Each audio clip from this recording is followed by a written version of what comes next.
더불어민주당 이재명 후보가 원팀 구축에 속도를 내고 있습니다.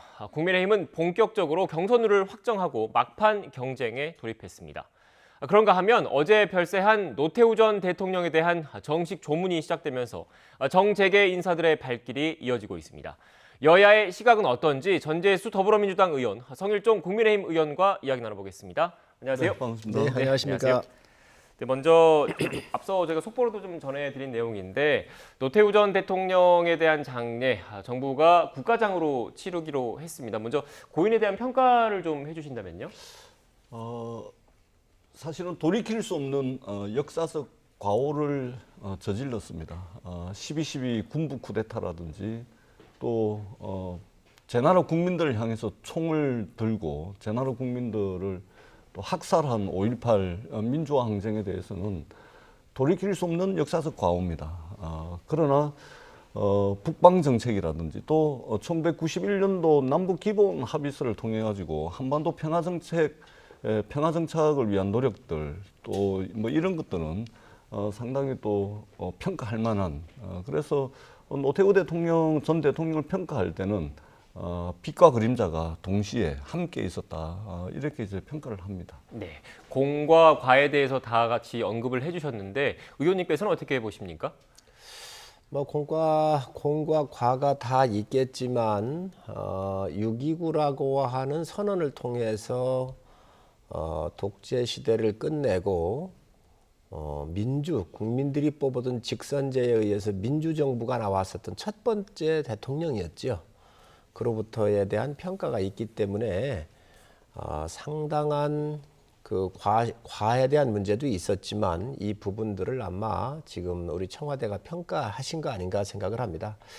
당시에는 물태우라고 하는 소리를 들으면서도 민주주의를 나름대로 실현하려고 했었던 그런 역할이 있었고요. 시대적 역할이 있었고 그리고 아까 전 의원님께서도 말씀하셨지만 북방 정책을 통해서 또 동시 남북한의 유엔 가입을 통해서 외교의 지평을 넓혔던 것들이 아마 이러한 국가장으로 하게 한 그런 배경 아니겠나 평가합니다. 네, 지금 이렇게 노태우 씨에 대한 국가장 결정 어떻게 보면 청와대 의중이 담겼을 수밖에 없을 것 같은데 어떻게 보십니까?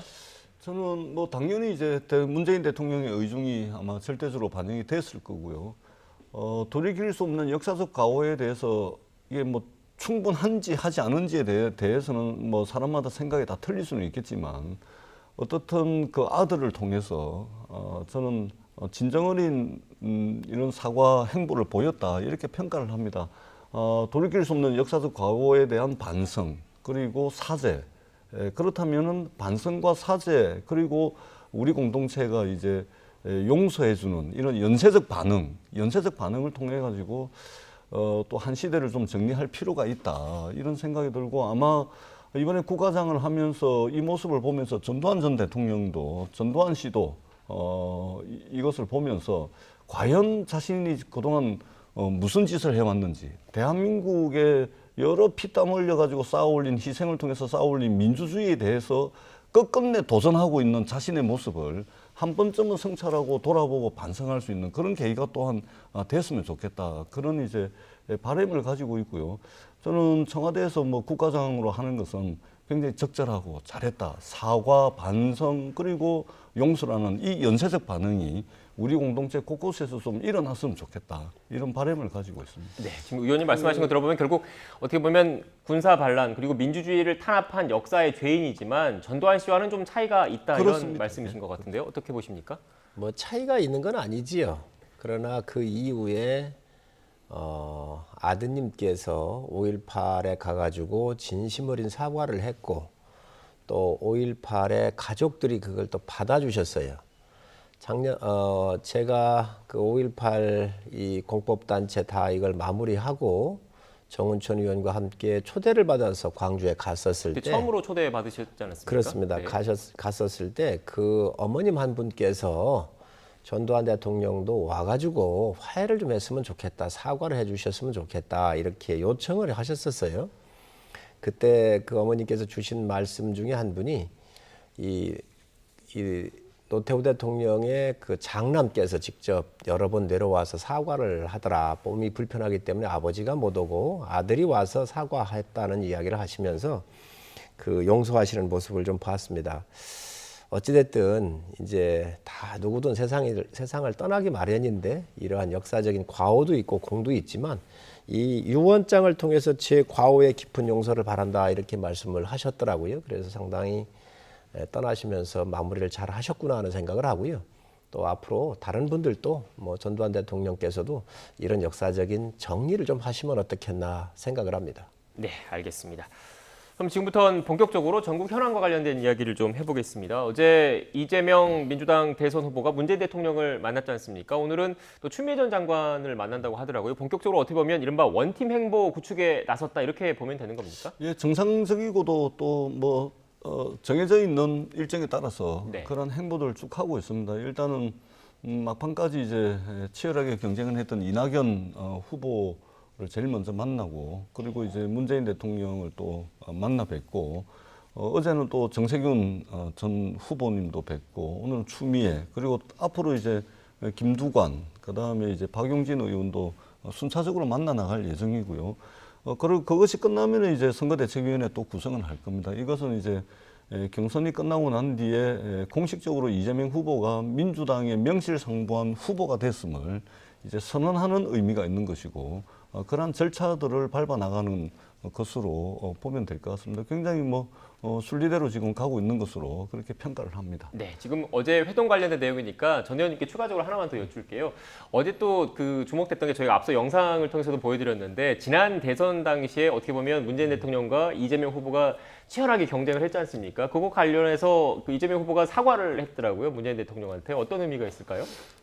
이게 이제 후보가 네. 직접 이제 치열한 경선 과정을 거쳐가지고 후보가 돼 보니까 이제 자기가 공개했던 그것이 떠오르는 것이죠. 그래서 굉장히 소박하게 이제 뭐 말씀을 꺼내고 또 표현을 한 것 같아요. 그리고 또 저것이 이제 이재명 후보를 끊임없이 괴롭히고 있는 친노 친문에 대한 이제 넓은 마음으로 포용하기 위해서 또 이제 발언을 하신 거고 그런 측면에서 저는 상당히 어제 대화 주제를 부드럽게 하는 그런 소재였고 아마도 이재명 후보가 오랫동안 가슴에 품고 있었던 이야기를 후보가 되고 난 뒤에 대통령을 만나서 하신 것으로 이렇게 보여집니다. 네, 알겠습니다. 일단 최대한 네. 우리 전 의원님은 아니, 또 좋은 말씀으로 무슨 말씀을 하시는데 하시냐고.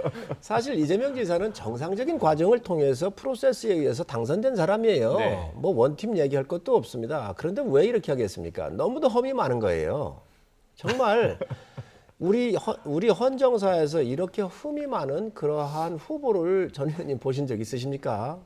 그리고 이 흠에 대해서 친문이 됐든 누구 됐든 그 진영에 문제가 많다가 보니 과거까지 소환을 해서 죄송하다고 얘기를 하면서 도와주십시오라고는 아주 낮은 납작 엎드리는 그런 자세인데 저는 이런 과정을 하기 전에 본인 스스로 뭐 뒤에도 나오겠지만 지금 의혹의 여러 가지 중심에 있잖아요. 조폐교수 문제부터 대장동, 백현동에 이르기까지 너무도 많은 것들이 있습니다. 이것들을 본인 스스로 증명해내면 다 도와주게 돼 있어요. 그 진영이. 지금 그거를 돌파하려고 하다 보니까 사람들을 지금 손을 잡아야 되는 거잖아요. 그래서 이게 포장으로 갈 게 아니고 저는 정말 본인 스스로 검찰 수사 받으시고 다 이것을 스스로 벗어나셔야 된다. 그러면 더 떳떳합니다. 지금 민주당의 경선 과정은 굉장히 아주 민주적으로 프로세스대로 제대로 돼 있는 것이거든요. 굳이 과거까지 소환하면서 이렇게 할 필요가 없습니다. 우리 하시는 것 같아요. 지적을 좀 이렇게. 우리 성일종 의원님께서 오늘 왜 이렇게 야박하게 말씀을 하시는데 가만 듣다 보니까 굉장히 야박한 평가를 하시는데요. 흠은 있죠. 제가 보는 이제 이재명 후보에 대한 흠은 근본적으로는 그렇습니다. 이게 12살 때 교복 입고 학교 가야 될 나이에 찢어지게 가난해가지고 이 공장 노동자로 어린 이제 공장 노동자로 살 수밖에 없었고 그리고 그러한 과정에서 악정고투 고군분투해서 이제 민주당 집권 여당의 대선 후보가 되다 보니까 자신의 어떤 내면 또는 자신의 감정 상태 이것을 자연스럽게 표현하고 하지 못하는 그것에 대해서 좀 서툰 뭐 이런 측면에서 흠은 있습니다. 그 다음에 지금 뭐 대장동 나오고 하는데 이것은 이미 국정감사를 통해서 상당 부분이 이제 정리가 된 부분이고 뭐 그러한 흠들은 이재명 후보가 좀 더 이제 가슴으로 품고 보완해 나갈 것으로 저희들은 믿고 있다는 말씀을 드리겠습니다. 네. 이 전 일단 의원님이 제가 잠시만요. 의원님, 제가 이 말씀 좀 드려야 될 것 같아서 어제 이 시간에도 지금 이재명 그 후보와 문재인 대통령의 만남 관련해 저희가 속보로도 전해드리고 화면을 좀 전해드렸는데 이 청와대에서도 이런 그런 정치적인 논란에 대해서 의식을 했는지 관련된 만남에 대해서 선관위에서 유권 해석도 받았다고 하더라고요. 그리고 이철희 정무수석이 이후에 좀 브리핑을 했는데 정무수석의 브리핑 내용은 대장동의 대자도 나오지 않았다. 부동산과 관련해서 특별한 언급은 없었다. 이렇게 얘기를 했는데 여기에 대해서 국민의힘에서는 어떻게 보고 계시는 겁니까? 아니 청와대 가가지고 대장동의 대자가 나올 수 있습니까? 지금 수사받고 있고 이게 범죄 행위일 수도 있고 지금 실질적인 범죄 행위잖아요. 자 그런데 대장동에 대해서 이거 설계를 누가 했습니까? 이재명 지사 했잖아요. 결재를 누가 했습니까? 10번 이상을 본인이 결재를 했어요. 이거 총감독 누가 했나요? 지금 황무성 씨 같은 이 성남도시개발공사의 사장을 이재명 지사가 임명을 했는데 그 이후에 유한기 씨라는 사람이 가가지고 찍어내기 한 거 아닙니까? 거기에 시장이 7번 나옵니다. 그런데 이런 엄청난 일이 소용돌이 속에 주역이 누구냐면 이재명 지사입니다. 서울중앙지검장도 법사위에서 얘기할 때 뭐라 그랬느냐? 이재명 지사도 수사의 범위 안에 포함되어 있다고 확인을 해줬습니다. 그런데 어떻게 대통령이 수사 대상에 올라 있는 피의자가 될지 범죄인이 될지도 모르는 사람을 집권 여당의 후보라고 그래서 불러들인다고 하는 것은 이것은 검찰한테 수사를 하지 말라고 하는 무언의 압박입니다. 있을 수 없는 일이 벌어진 거예요. 저는 있을 수 없는 일이 벌어졌다고 생각하고 이거는 절대로 만나면 안 됩니다. 수사가 끝나고 난 다음에 만났어야 될 사항을 저는 청와대에 어느 참모가 이렇게 요청했다고 그래서 대통령한테 보고하고 또 대통령이 결심하셨는지 모르겠지만 정말로 정치 역사에 있어서는 안 될 일이 어제 벌어졌다라고 평가합니다. 11월 5일이 되면 국민의힘에서도 이제 대선 후보가 결정이 될 텐데요. 그때 이제 청와대에 면담 요청을 하십시오. 그러면은 저희는 요청 안 합니다. 왜 갑니까 저희가? 면담 요청을 하시면 아마 청와대에서 잘 검토를 해서 전례에 따라서 판단을 하실 거고요. 우리가 이제 1913대 대통령 선거 이후로 이제 그 대통령이 여당의 후보를 전체 7번 정도 만나왔는데요. 그러니까 이제 노태우 전두환 만나고 김영삼 노태우 만나고 이해창 김영삼 대통령 만났는데 이때까지는 이제 후보 확정 행사장에 대통령이 직접 갔습니다. 말하자면 전당대회 같은 데 가가지고 후보가 확정되는 행사에 대통령께서 직접 그 행사에 가가지고 이제 격려를 했다는 말씀을 드리고요. 그 다음에 이제 노무현 후보 때 김대중 대통령 만나고 그 다음에 박근혜 이명박 대통령 때 박근혜 후보가 만났는데 이때는 이제 김대중 대통령 때부터는 이제 청와대로 직접 초청을 해가지고 만난 것이죠. 그러니까 이것도 이제 후보 확정 행사에 대통령이 가는 것과 청와대 후보를 초청을 하는 거는 이제 청와대와 여당의 관계가 이제 종속적이냐 아니면 대등한 관계냐 이런 이제 의전상의 이제 변화가 있는 거거든요. 그게 이제 김대중 대통령 때 노무현 후보를 만났을 때부터 당과 이제 청와대 사이가 동등한 관계로 이제 의전의 형태를 띄었다는 말씀을 드리고 지금 자꾸만 지금 이재명 후보 대장동 관련해 가지고 5만 가지 이야기들을 다 하는데요. 검찰 수사, 경찰 수사 지켜보면 되고요. 누가 뭐라 그래도 뭐니 해도 돈 받은 사람, 경제적 이득을 본 사람, 금전적 이득을 본 사람이 범인이자 몸통이라는 말씀을 다시 한번 드리도록 하겠습니다. 의원님 그 말씀 주시니까 옛날에 김대중 대통령께서 노무현 대통령 불러서 만나셨고요. 이명박 대통령하고 박근혜 대통령 만났습니다. 다 맞습니다. 그런데 이분들은 수사 대상이 아니었어요. 범죄인이 될 수도 있다니까요. 그렇기 때문에 아니 잠깐만요. 고소고발건이 많이 있었습니다. 자, 그런 고소고발건은 정치적 사건이지 이건 경제적 사건이고 엄청난 특혜.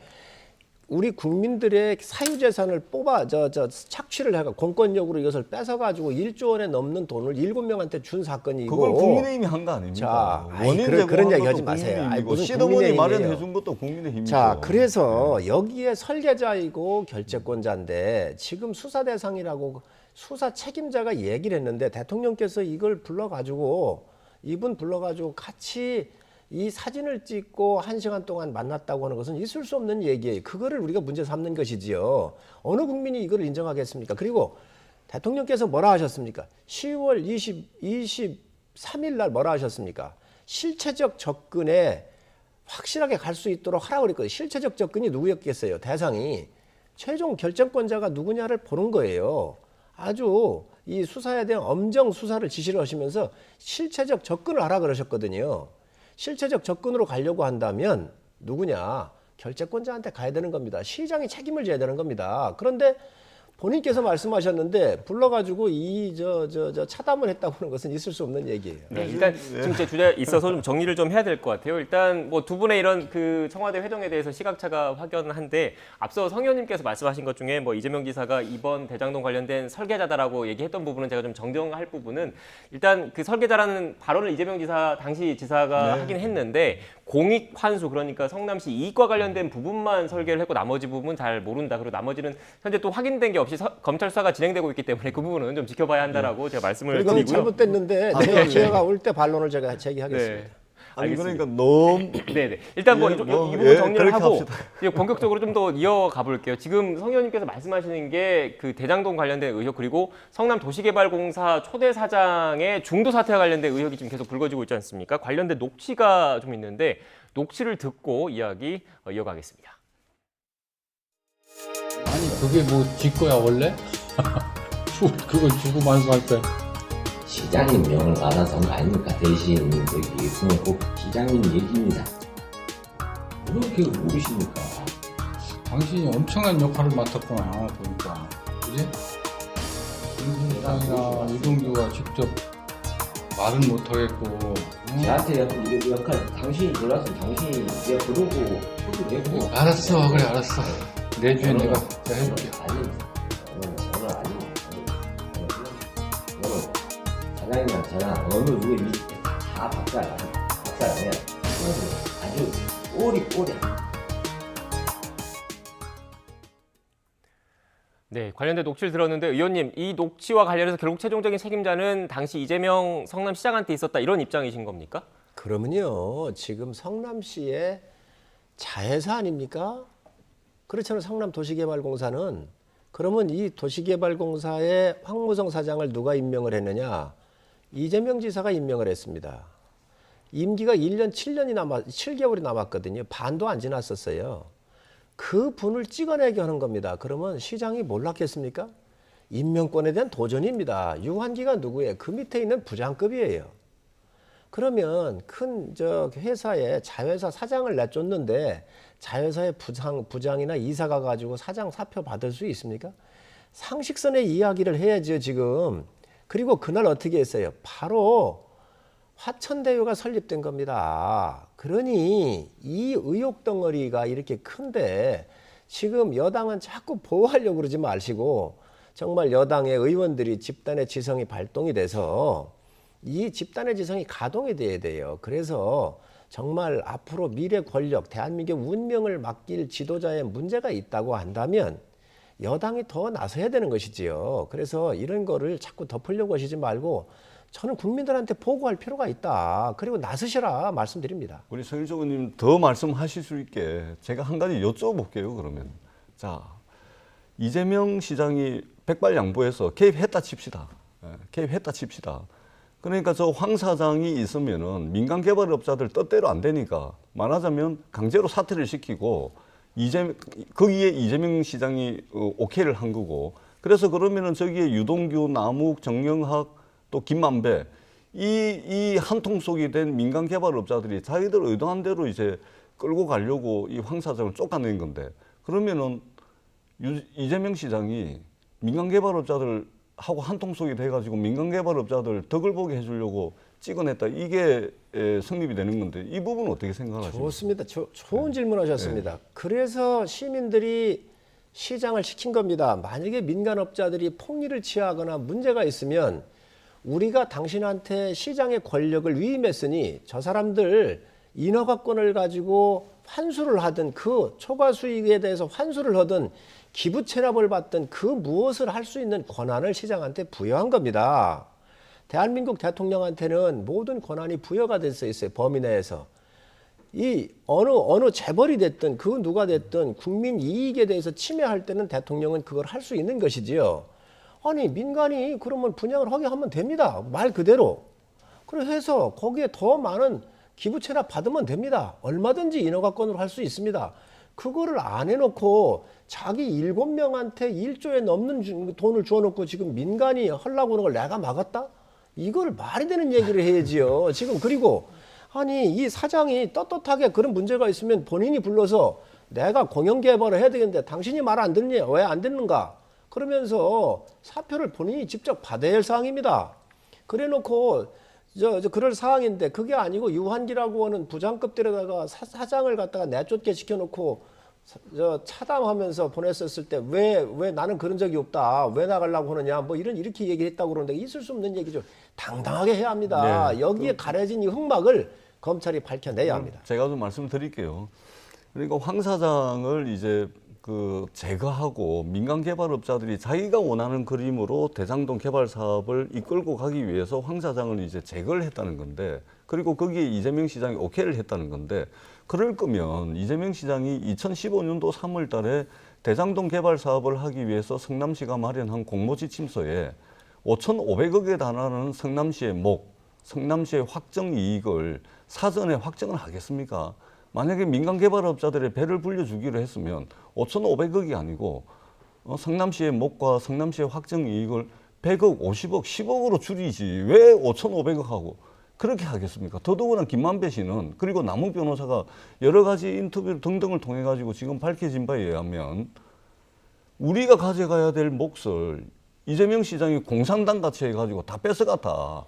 이렇게 나오는 겁니다. 그러니까 이게 앞뒤 논리가 맞는 걸 이야기를 해야지, 지금 디테일한 거 가지고 사소한 거 가지고 몸통을 흔들고 이 전체 사업의 히스토리와 팩트를 흔들려고 하면 안 되는 것이죠. 자, 간단하게 말씀드리면 지금 전 의원님과 민주당 의원님들이 저렇게 얘기를 하시니 그러면 그런 거 다 포함해서 이 5,500 같은 경우는 당연히 받아야 될 기부 체납 속에 들어가 있는 거지 공산당처럼 뺏은 게 아닙니다. 기부 그렇기 체납이 때문에- 아니라니까요. 잠깐만요. 도시개발법상의 자, 결합 도시개발 사업입니다. 기부 자, 체납이 아닙니다. 자, 가만히. 그래서 그렇다고 한다면 떳떳하게 이거 다 특검을 받으십시오. 이제 여기에 말이 대장동에 윤 총장까지 끼워넣었잖아요. 좋습니다.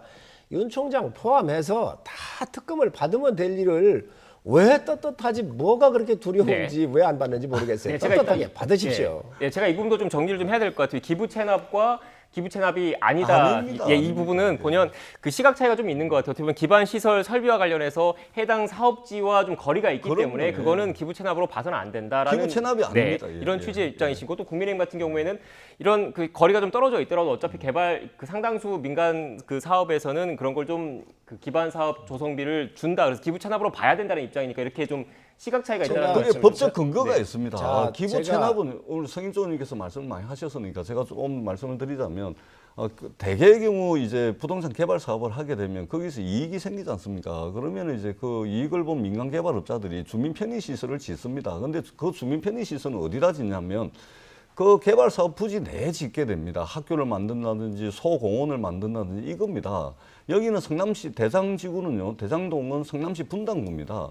제1공원화 사업을 했던 여기는 한 2,200억을 들였는데 여기는 성남시 수성구입니다. 네. 거리도 10km고요. 그리고 여기는 도시개발법상에 결합 도시개발 사업이라고 규정이 딱 있습니다. 대한민국에서 한 번도 적용되지 않았던 도시개발법에 근거해가지고 결합 도시개발 사업을 했다는 말씀을 드립니다. 자꾸 기부 체납 말씀하시면요, 그 팩트가 완전히 틀리다는 말씀을 이건 드리겠습니다. 꼭 제가 확인을 해드리고 가야 됩니다. 지금 전 의원님 말씀하시는데 도시 기반 비용으로 태워놨어요. 대장동 개발을 하면서 비용 속에 들어가 있는 돈을 11km 떨어져 있는 제1공단을 갖다가 산 거예요. 그렇기 아니, 때문에 법에 뻔히 있는 걸 가지고 잠깐만요.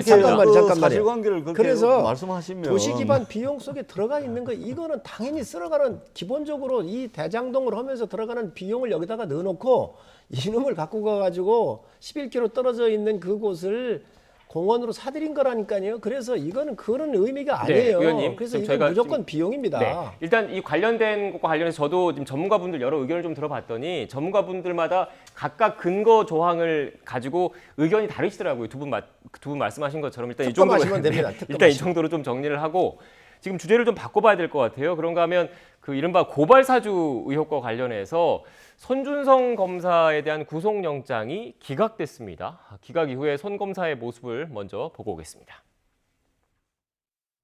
현명한 결정을 해주신 사법부에 감사드립니다. 네, 이상입니다.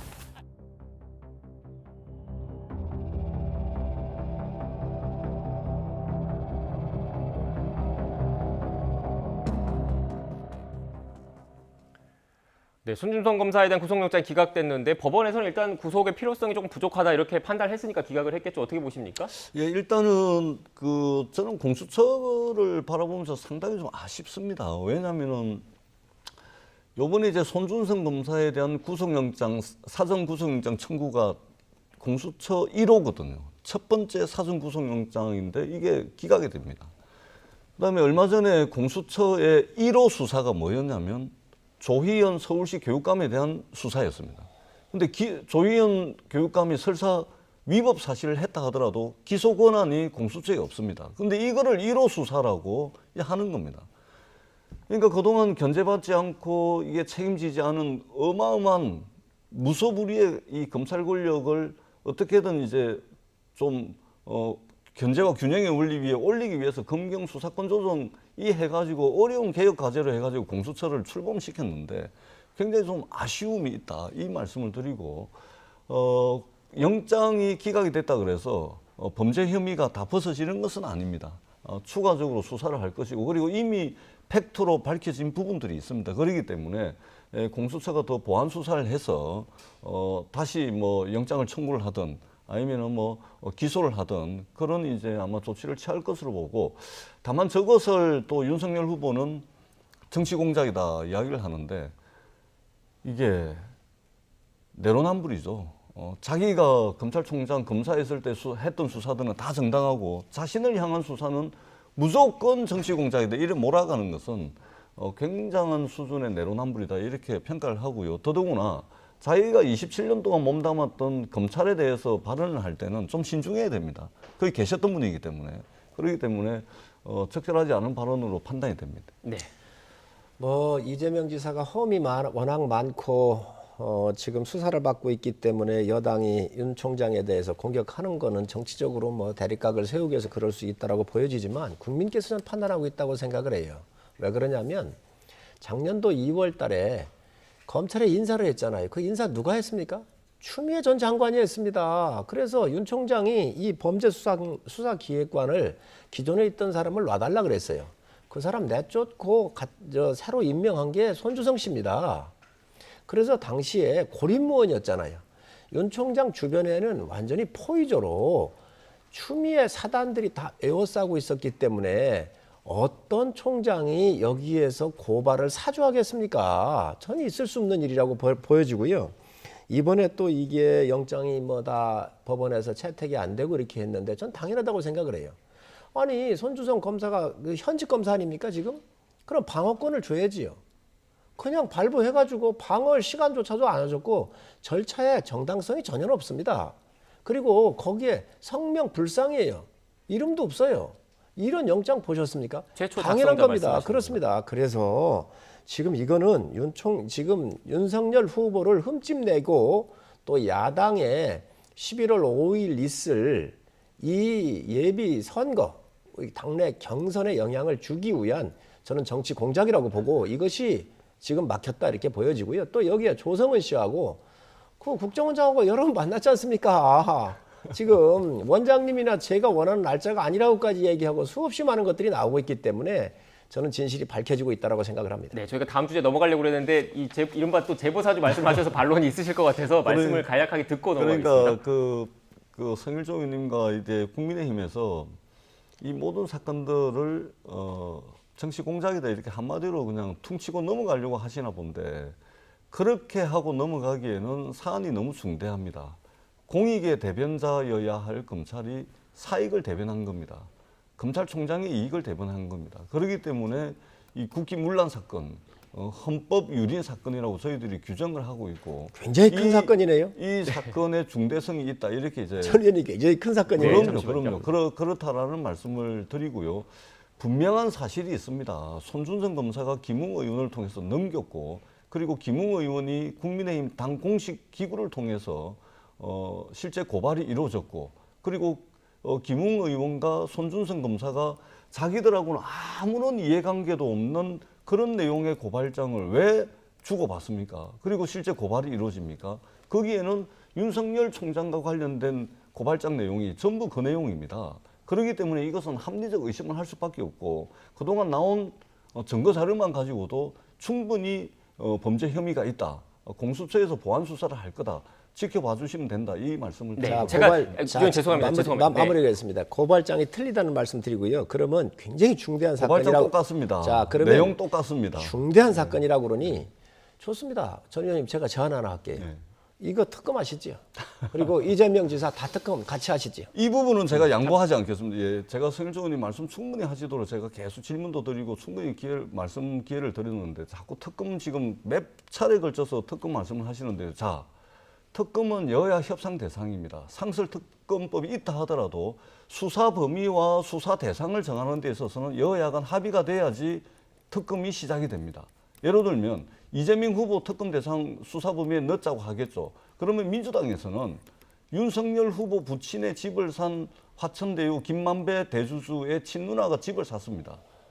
윤석열 후보 부친의 집을 샀습니다. 그러면은 특검 대상의 윤석열 후보, 그 다음에 홍준표 후보도 경남도지사 할 때 부동산 개발 사업 전부에 대해서 네. 특검 수사 범위에 넣어야 된다고 이야기를 할 겁니다. 여야 간의 지리한 협상만 이루어지고 아니 네, 윤석열 후보 특검이 붙일 거 넣으세요. 그러니까 특검이 안 넣으십시오. 된다니까 3월 9일이면 지금 4달 남았는데 여당이 그런 얘기하면 안 됩니다. 여야 그건 사이에 협상을 하고 특검 구성하고 대통령께서 특검 임명하고 그다음에 수사관들 파견받고 사무실 구하고 시작을 하고 수사하면요. 대통령 선거가 정쟁으로 물듭니다. 네. 나라를 이 손톱만큼이라도 생각을 하신다면 지금 이 시간부터 특검 말씀하시면 안 됩니다. 네, 알겠습니다. 일단 국가 의원님 지도자를- 죄송합니다. 지금 죄송합니다. 제가 이 부분 간략하게 좀 사실관계 좀 정리를 하고 마지막으로 간략하게 질문을 좀 드릴게요. 일단 그 고발장 관련해서는 지난해 4월 3일과 4월 8일 고발장이 2개가 있습니다. 그런데 의원님께서 동일하다고 한 고발장은 그 최강욱 의원이 그 들어가 있는 4월 8일장 그렇습니다. 고발장이 실제로 당시에 야당에서 고발이 된 거고 이 4월 3일자 고발장은 실제로 그 검찰에 고발되지는 않았다는 거는 사실관계를 좀 말씀을 드리고요. 그리고 또 그 손준성 검사 같은 경우에는 이 고발장 최초 작성 그리고 최초 전달 뭐 이것과 관련해서 전혀 혐의를 부인하고 있고 자기는 관여하지 않고 있다라는 점도 참고로 말씀을 좀 드리겠습니다. 마지막으로 간략하게 지금 성 의원님 나오셨으니까 간략하게 좀 질문 여쭤봐야 될 것 같아요. 국민의힘 그 경선 과정에서 일반 여론조사 문항이 어제 확정됐지 않습니까? 지금 담당하고 계시는데 어느 분 손을 들어준 겁니까? 어떤 분의 손도 들어준 적이 없고요. 네. 이 네 분의 후보들의 각각의 의견들을 다 저희가 충분히 3회에 걸쳐서 들었고요. 그리고 가장 이 선관위는 중립에 있어야 합니다. 그래서 주신 말씀을 다 받아서 민주당 후보에 대응을 해서 가상 대결을 하고 이 중에서 누가 본선에서 가장 경쟁력이 있는지를 저희가 이렇게 질문하는 거로 해서 마무리를 했습니다. 네, 그런데 홍준표 후보 측이 좀 더 웃었다라는 얘기가 나왔는데 어떻게 보세요? 간략하게. 뭐 결론적으로 보면은 홍준표 후보께서 뭐 주장하던 바가 여론조사 방식으로 결정이 된 것으로 그렇게 평가를 합니다. 네, 저는 뭐 알겠습니다. 큰 불협화음이 생길 줄 알았더니 그냥 지나가네요. 그리고 또 이렇게 마지막에 또 그 웃으시면서 정리를 하니까 기분이 좋은 것 같습니다. 네, 지금까지 전재수 더불어민주당 의원, 성일종 국민의힘 의원과 이야기 나눴습니다. 오늘 말씀 고맙습니다. 감사합니다.